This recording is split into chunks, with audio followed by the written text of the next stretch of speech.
بابا تیرا ابن زہرا کو مبارک ہو عروس قدرت ہم قادری پائے تصدق میرے دولا تیرا اور اپنا تعارف یہ ہے تجھ سے در سے صدر اور سچ سے ہے مجھ کو نسبت میری گردن میں بھی ہے دور کا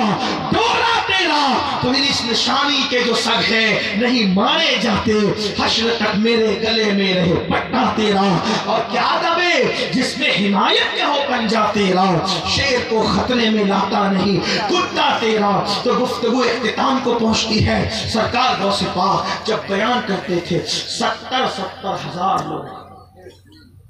400 لوگ قلم دوات لے کے لکھتے بیٹھتے تھے غوث پاک کہہ کر رہے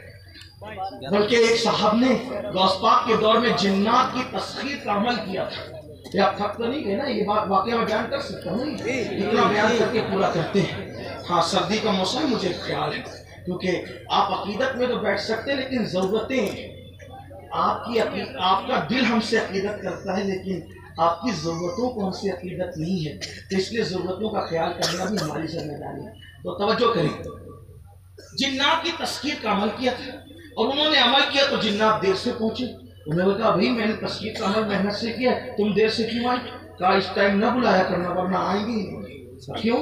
کہا کہ اس ٹائم غوث پاک بیان کرتے ہیں ہم سب ان کے بیان میں جاتے ہیں غوث پاک کے بیان میں تم لوگ بھی جاتے ہو جنات بھی کہا ہاں انسانوں سے زیادہ جنات یہ غوث پاک ایک مرتبہ غوث پاک بیان کرتے کرتے کہتے ہیں او اسرائیلی نیچے آؤ اور محمدی کا بیان سنتے جاؤ تو کسی نے پوچھا حضور یہ کیا کہا خضر اڑتے ہوئے جا رہے تھے تو ہم نے کہا نیچے آئیے ذرا ہمارا بھی بیان سنتے جائیے ہم نے اپنی ہستیوں کو سمجھا نہیں ہم تو بس چند چیزوں میں لکیر کے فقیر بنے رہے یہ آقا لوگوں کی عظمت سمجھو اور ان سے جڑو اور ان سے جڑنا صرف نعرے نہیں بہت نعرے ہو چکے عمل کے میدان میں قدم رکھو یہ سب عمل والے لوگ تھے عمل والے ہم کیا کہتے ہیں غوث پاک کے مرید مولانا نماز نہیں پڑھیں گے تو جنت میں جائیں گے میں نے کہا غوث پاک تو رسول اللہ کی اولاد میں سے ہیں اور وہ ایسی اولاد ہے کہ حضور کا دیدار وہ جاگتے جاگتے بھی کیا کرتے تھے لیکن عمل کا حال یہ تھا کہ 40 سال تک یہ معمول رہا کہ ہر رات عشاء کے وقت وضو کرتے تھے اور اسی وضو سے فجر کی نماز پڑھتے تھے 40 سال 15 سال تک یہ معمول رہا کہ ہر رات میں ایک پورا قرآن ختم کرتے یہ غوث پاک کوئی ولی آپ کو بے عمل نہیں ملے اور جو بے عمل ہو وہ ولی نہیں ہو عمل کے میدان میں قدم رکھو بہت نعرے ہوئے نعرے بہت میں نعرے لگانے سے منع نہیں کر رہا ہوں یہ کہتا ہوں کہ اپنا جوش ادھر ذرا سا ادھر لگائیں عبادت کی طرف عمل کی طرف تقوی کی طرف پرہیزگاری کی طرف حقائق کی طرف تو سرکار غوث اعظم رضی اللہ تعالیٰ جب بیان کیا تو 70 ہزار کا مجمع تو جو پہلے کے سب مقرر لوگ تھے سب کی چھٹی ہوگی اور ان کی محفلوں میں سناٹا تھا سونا بھئی جس کو حضور لو آپ چٹا دے پھر اس کی تاثیر کا عالم کیا ہوگا آپ غور کر سکتے اندازہ کر سکتے تو بہت سارے لوگ حسد کا شکار ہو گئے کچھ حسد کا شکار تھے تو خلاف میں بکواس کرنے لگے لیکن کچھ لوگ تھے حسد کا شکار نہیں تھے کچھ غلط فہمی کا شکار تھے وہ لوگ بھی کچھ نہ کچھ بولتے رہتے تھے غوث پاک کے خلاف تو ایک واقعہ میں اپنے الفاظ کے جامع میں کچھ تشریح کے ساتھ پیش کرتا ہوں سمجھ میں آیا غوث پاک کی تاثیر کیا تھی کیا زبان میں تاثیر ہے سرکار غوث پاک کے خلاف ایک عالم تھے بہت بڑے محدث اور امام علامہ ابن الجوزی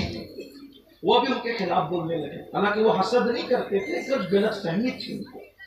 تو خلاف بھی بولتے اور غوث پاک کے ایک مرید ان کے پاس پڑھنے آتے